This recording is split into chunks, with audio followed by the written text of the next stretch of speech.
आज दिनांक 21 जून 2024 रोजी महाविकास आघाडीच्या वतीने तुळजापूर येथील छत्रपती शिवाजी महाराज चौक येथे गिरीश महाजन यांच्या प्रतिमेला जोडो मारो आंदोलन करण्यात आले।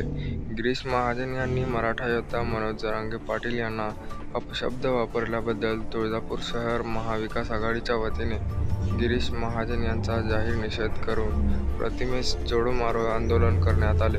यावेळी महाविकास आघाडीचे शहरातील पदाधिकारी उपस्थित होते। श्यामभाऊ पवार, राहुल खपले, बाळासाहेब शिंदे, प्रतीक रोजकरी, नवनाथ जगताप, अनमोल साळुंखे, अमोल जाधव, शरद जगदाळे, अक्षय कदम, सचिन जाधव, सुनील जाधव, सागर इंगळे, विकास भोसले यांच्यासह महाविकास आघाडीचे पदाधिकारी व कार्यकर्ते उपस्थित होते।